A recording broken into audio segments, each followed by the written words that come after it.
think you can beat me in soybeans? Forget about it. We do have 2 tropical storms or hurricanes coming in the Gulf. May get a lot of wind, a lot of rain, so who knows what's going to happen. You know, I'm a 6th generation farmer. Can I keep expanding? What can I do? What am I not doing right? I'm confirmed 6th generation farmer. We stretch pretty thin right now. It's just that time of year. It's not gonna be hard to beat Weaver. He's not even in my realm of thoughts. Like, pick out the worst plant. That should be how Weaver's crap looks.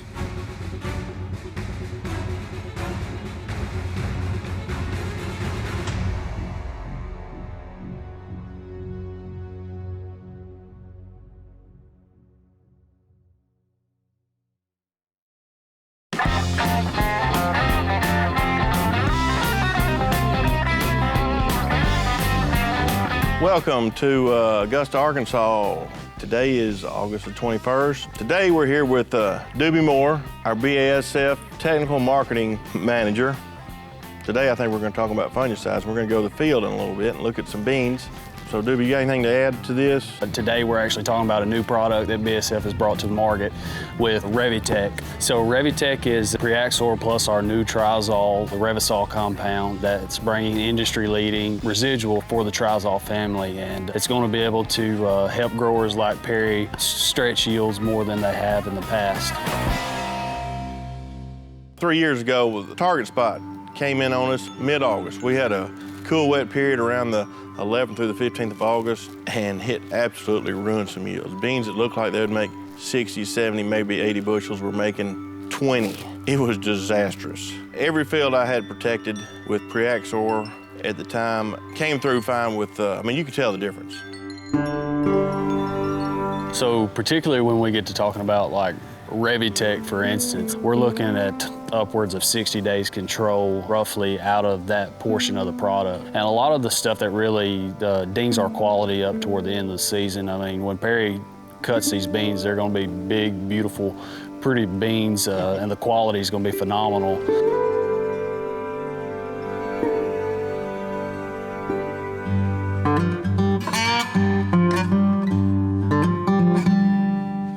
Nice beans. This is kind of what I'd say would be my standard production practices. We had some poultry litter for pre-plant fertilizer. Put some foliar feed in with our fungicide application. This field just had 1 shot. With the Revitec, it lasts what I feel like longer than some more of the more traditional or standard fungicides. So we're getting good control. I don't see any disease down in there. These fields made it through without any worms or any insect problems. So budget-wise, pretty good shape here.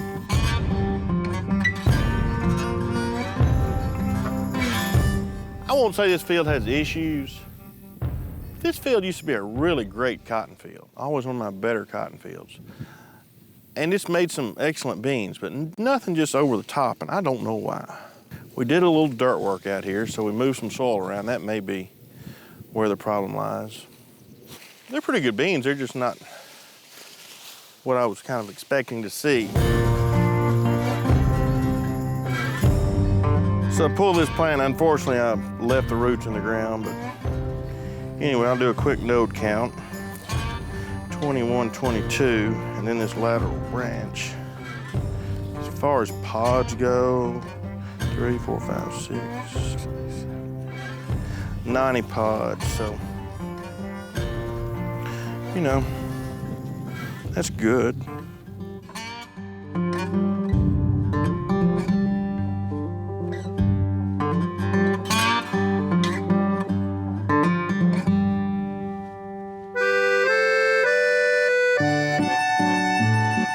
Hey, this is my first year with intercropping. A friend of mine asked me to try it, and I did. Anyway, they're setting up pretty nice. Again, there's multiple populations across this. Let's get out here a little further. Intercropping, we have to harvest the beans first. So these will be ready in 3 weeks to a month. And the corn's just gonna have to wait. So if the corn will make an exceptional yield, what are the beans gonna do? Yeah, it's pretty nice to look down the tops here. At least they're got these clusters I was talking about. The management on this, it hadn't been that bad. You know, you talked about nitrogen. These beans got additional nitrogen, and they still look good. And they didn't get lazy. They've got plenty of pods. I don't know how many are there. We won't know till the combine gets there.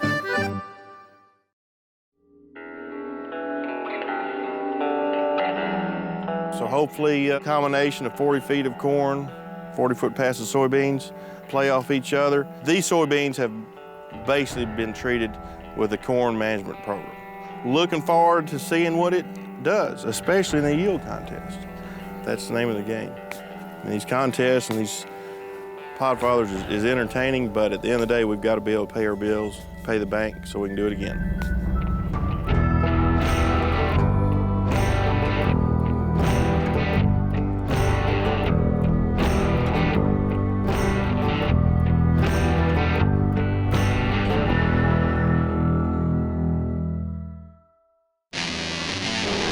One of the better products that we've seen come out here lately is Veltima from BASF. The thing I like about this is how long it's going to last in that plant. It can give me a longer window to make that decision. I'm really loving it. Veltima has the longest residual of any product out there. Let's control something that we're able to control this year. Veltima reduces stress in the plant, reduces the temperature. Happy corn makes more grain.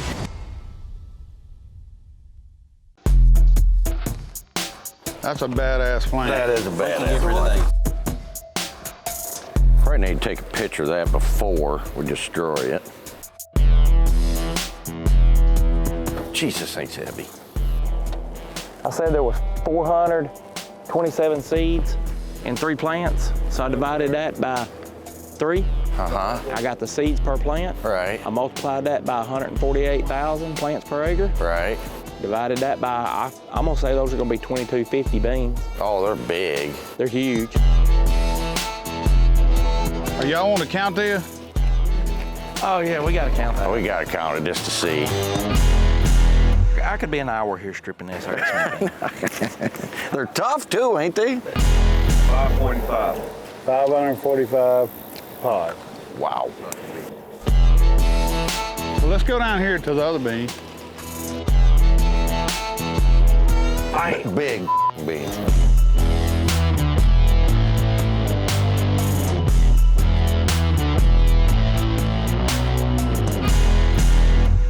We're here today looking at some of our higher production beans. We've been out in the high yield plot and we've come to the check now just to kind of see what the difference is. You know, these beans are starting to quit, so you can see all the brown leaves on them. We're probably 10 days away, maybe 12 days away from harvest here. We think that the high yield plot there, that some of the stuff we've done there may be paying off, so we'll see in the end. Well, I mean, I'm amazed at the size of the pods and the size of the beans are going to be here and the amount of time this has had to fill. Yeah. You know, I think it's going to put out some really big beans. These are planted on a twin row 38-inch raised bed. We have them on the raised bed because of furrow irrigation.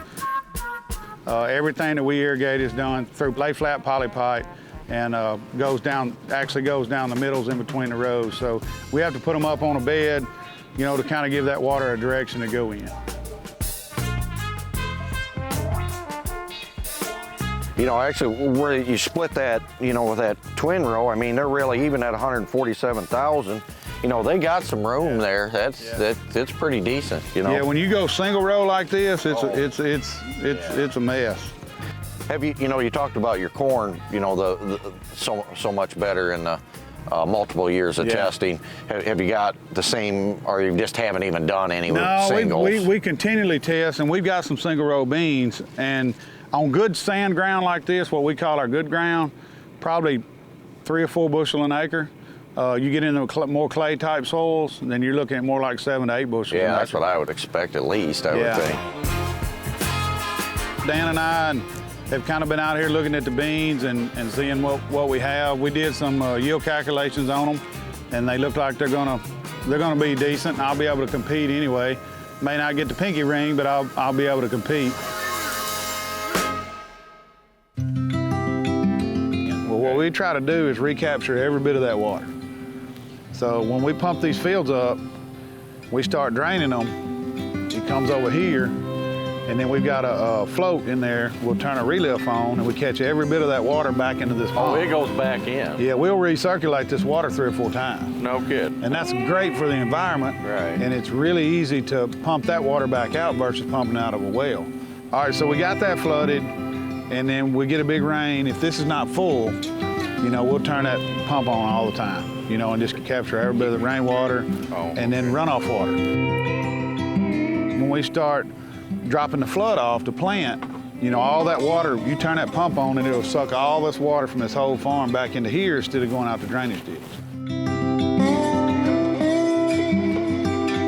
So there really is, the reservoir doesn't have anything feeding it, it's just all feeding itself. Yeah, we're pumping it. We're pumping it. If there's any water goes in there, it don't come from the sky, we're pumping it in there. Yeah. You know, the great thing would be if there was some way that these ditches went into there, you know, without a pump. Yeah. But you've got to pump it up. But it's really good. It's very efficient. It's good for the environment. It makes you look good as a farmer. You know, you're conserving all the water you can. Right. This is where we want to come. We want to brag about being sustainable and doing right with the environment. That same water's probably been in and out of there 3 times. That's pretty cool. You know. Yeah, rice is a pretty unique commodity, you know, because it is a food. Yeah. You know, it's not, you know, we grow mostly stuff for cattle and hogs and chickens, and this is actually for human consumption.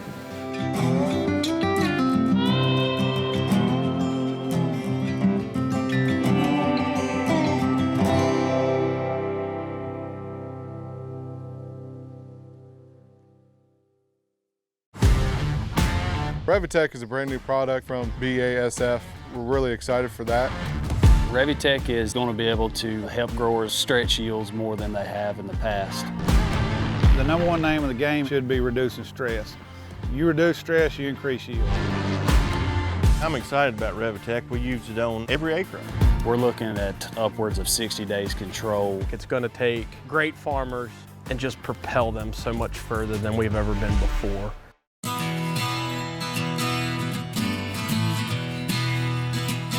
So right now, our highest documented yield on soybeans is 136 bushel. That was on a 10-acre field. We have hit as high as 158 bushel on beans per acre. That was on about 2 to 3 acres. When we're looking at beans, I gotta be doing at least a minimum of 10-acre blocks to consider everything that we're doing to the next steps and what we've got going on. I really believe, being a member of the MAC school, we're pulling the information that Kevin's given us about corn, bringing it into bean production, and now we're able to, I'm really thinking we're gonna turn out some good numbers this year on soybeans that we haven't seen before in the past. We'll see how it goes along.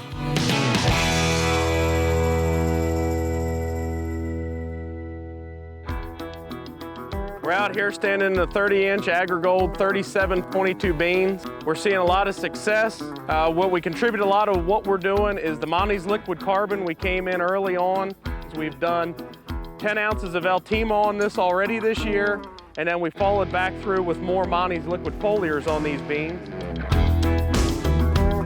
You gotta get your residue down on the surface of the ground so it's there where the moisture is and it decays, and then you get your nutrients back in return. The quicker you get your residue managed, the better your crops will be the next year. One of the big benefits that we're seeing is there was a product released by Monty called Midnight. That is sunshine in a jug. And what we see is these extra increases in bloom and nod sets that are just starting to fill now since we finally got some rain. Up until last night, we hadn't had rain here since June 25th, so we were a good month and a half, 90-degree temperatures, a lot of wind, but what we're really noticing is now that we've gotten that shot of rain, we're really being able to see the beans jump, and the corn's finally coming about, and what we're seeing now is we're getting some really good growth, more pod sets, more blooms, and that is the secret to getting ahead out here. You know, you gotta have oxygen in the soil. That's where Monty's carbon gives you. It loosens the soil and lets it breathe better. Plants that had the nutrients added to them were healthy. They survived the dry period, and as soon as they got the moisture into it, boy, they just jumped. Temple and I have known each other. We're AGR alumni. We've been friends for years. As we learn, Temple's part of our team. We talk everything through. We always work together. So if it's me that wins or Temple that wins, at the end of the day, we're always happy, and we'll sit down and eat a crab cake and make jokes at each other. So these beans will beat Temple this year. As we get out and look at some other fields, I promise you, I will help Temple, but I will make sure I beat Temple.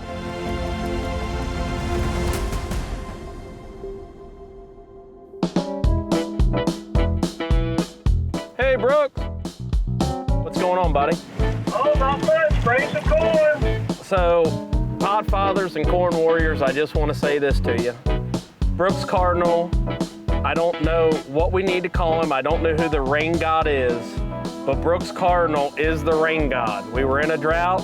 I talked to Brooks, and what happens? It rained. You are the man, buddy. I sent her to you. I called up the big dogs up north and sent her to you. I'm a completely different guy from 4 days ago. I'm actually smiling and laughing right now. Well, at least I can do one thing right. All right, we're gonna get out here. We're gonna do a little film, and then we're gonna go.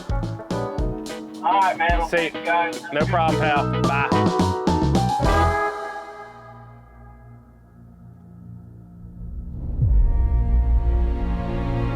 One of the things that we were noticing the other day is in the bottoms how many pods had aborted. Right now, this has been under a lot of drought stress. So as we move forward, we'll probably scrap this field and move on to another one. It's one of our contest fields, planted about 36, 37 plant population, both fields. This is where we finished up. We're planted May 17th. Uncle Tom planted the right, and I planted the left-hand side of the road, and as Uncle Tom said, I got the back 40 and he got the better front 40. So we'll see how it all turns out.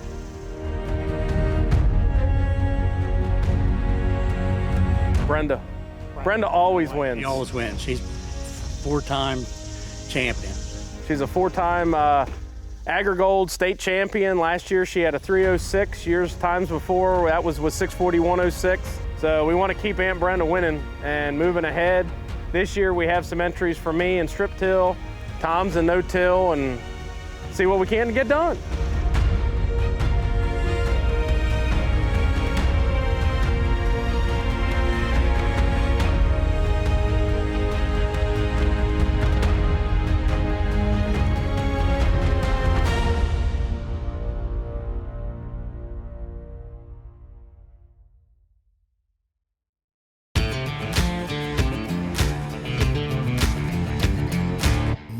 I got together with them.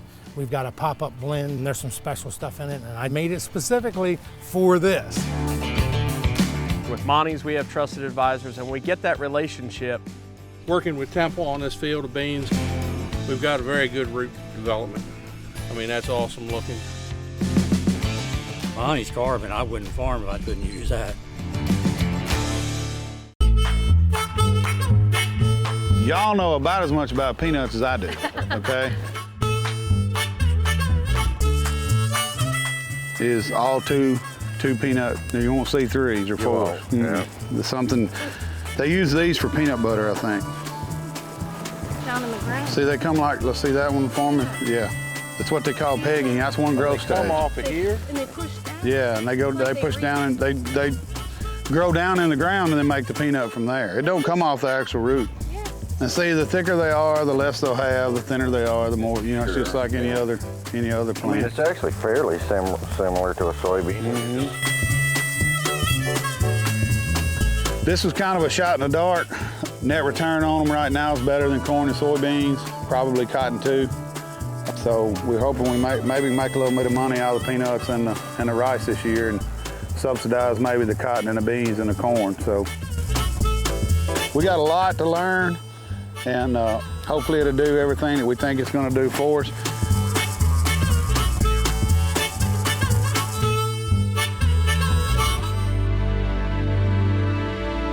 Today was really fun. We were very fortunate to have Dan here, kind of looking around. He looked at a lot of new stuff that he hadn't seen before, rice, cotton, peanuts. Yep. You know, I just can't wait to go up there and get to do the same thing that he did today, you know, up there with him. One thing counted the most pods we have ever seen, or I have ever seen on one plant in my life. It took 3 men like 10 minutes to strip the pods. Yeah. Put them in, put them in 4s, 3s, and 2s. And these are the biggest beans I think I've ever seen. We don't get them that big up there. I think them group 4s, they got a long season and they get big, and it's awesome. I was excited looking at him. I think he's gonna have some really good yields there, and I'm really pulling for him. We really appreciate being a part of the Podfathers and being able to interact with the Corn Warriors, and we'll see y'all next time you come.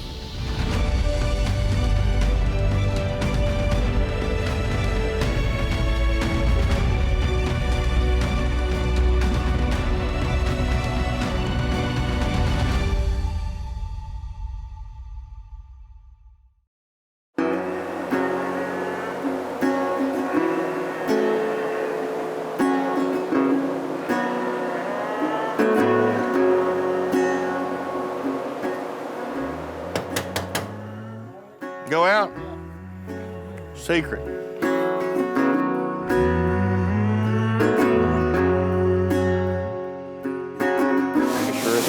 If it's got low on corn, then it loses pressure. And here's the sensor. So that thing right there, okay. That other one, it would stick every now and then. You just had to bump it. But there's probably one up top too. Well, really, we could probably open that up all the way then, couldn't we? You may choke that auger up though. Well, if it shuts off, it fills it up. Yeah, but I think if it'll choke it up in the tube, yeah.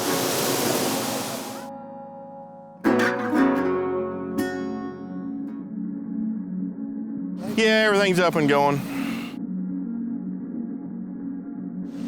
The last 2 days have been pretty much hell, but anyway, I'll make it.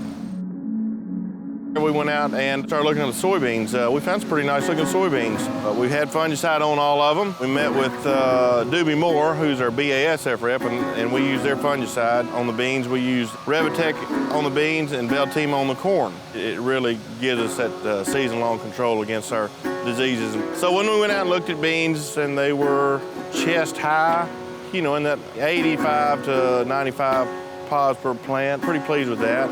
Nice and healthy. Real consistent. I always say consistency pays the bills. And then last but not least, we went and looked at some contest stuff, which was in our intercropping. It's basically a soybean production on a high management corn plot. So looking forward to all this.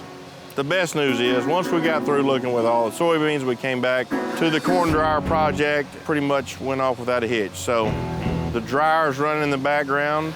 It keeps us pretty busy. When you have one of these, it's a year-round project. We don't ever get any time off.